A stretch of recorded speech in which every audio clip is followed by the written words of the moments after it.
Flame by Cyril Hare. Read for radio by Matthew Jones.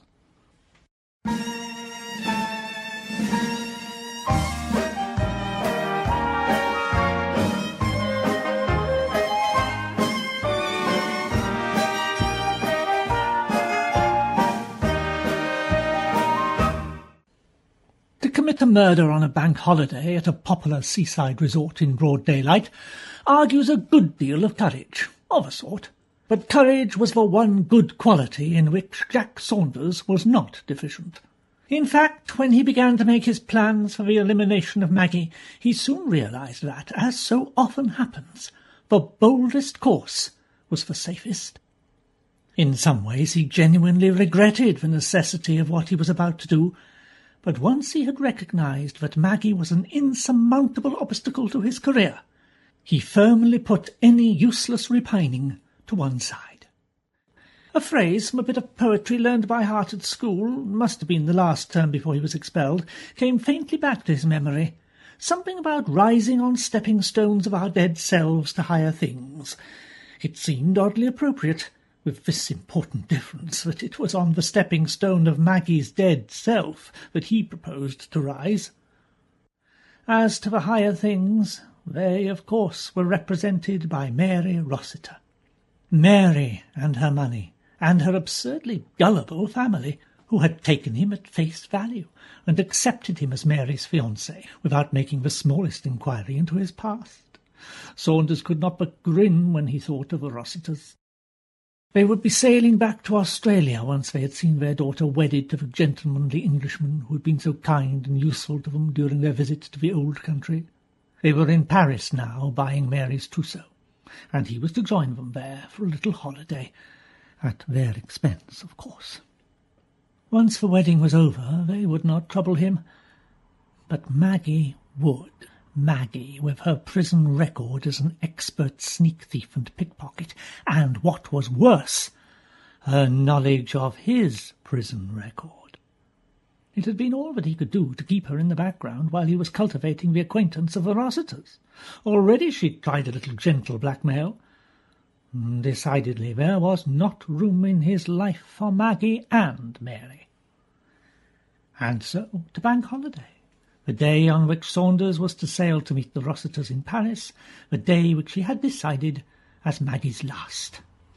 To all appearances, nothing could have been more innocent than the little jaunt to the seaside that he proposed, and with which Maggie, who had been pestering him for his company for some time, fell in so readily.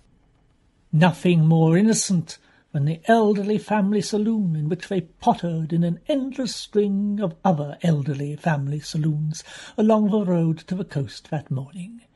Somewhere a family was wondering what had become of their saloon, which they had incautiously left unattended in the West End overnight. They'd had fresh number plates now, and a skilfully altered licence. Nothing more natural than the drive should have ended on the downs overlooking the harbour where the Channel boat was making ready to sail.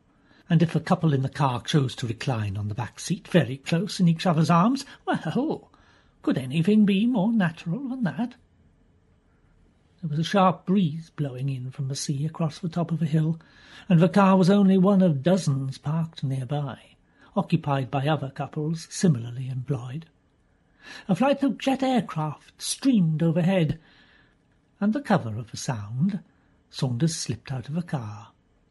By the time that the heads and eyes of a throng of holiday-makers had turned from following the jets, he was yards away from the car, an inconspicuous unit in the mass, making his way down a cliff path towards the sea.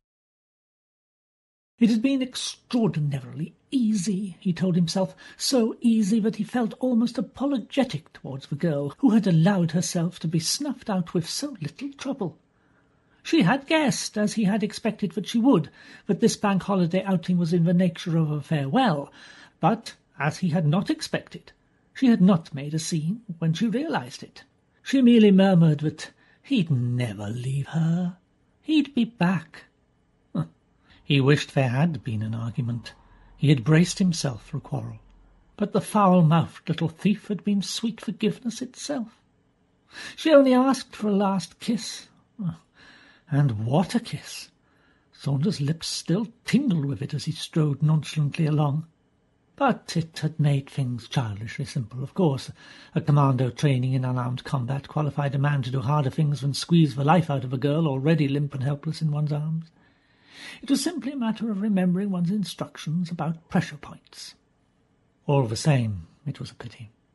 Maggie must have loved him after all, and Mary would never learn to kiss like that. Perhaps he'd been wrong. Perhaps he could have kept them both. For a moment Saunders wondered whether it had been right to murder Maggie. Still keeping up his unhurried stroll, Saunders approached the harbour. He had worked to a careful timetable, and like everything else on this successful day, it fitted perfectly. A boat train was just coming in. A flood of chattering tourists surged towards the customs sheds, and Saunders allowed himself to be caught up in the crowd and waited patiently as it marshalled itself into the inevitable queue. Slowly now, step by step, they moved forward, jostling, laughing, bumping one another with their suitcases and haversacks. Somewhere ahead a tired voice was chanting, "British passports this way. Have your passports ready, please." It was not until he had nearly reached the barrier that Saunders felt in his breast pocket. Felt once, twice, and yet again, in desperate unbelief. Then he fell out of the queue and began to go through all the pockets in his suit. In vain. He tore open the little bag that he carried and found nothing there but his things for a night or two away from home. "Have your passports ready, please. British passports this way." A long time after, it seemed to Saunders, another voice spoke close by him. "Have you lost your passport, sir? Ah, it's a bit of bad luck. Perhaps you had your pocket picked. It happens here sometimes, you know." Saunders nodded dumbly. He could still feel Maggie's arms as they went tenderly round him in that last, close embrace. "I'm afraid you can't go on board without a passport, sir. It's rather spoiled your holiday, I'm afraid. Don't worry too much. Just give the particulars in at the office. The police will find it all right." Oh, yes. The police would find it. "You'll never leave me," she had said. And sure enough, he couldn't.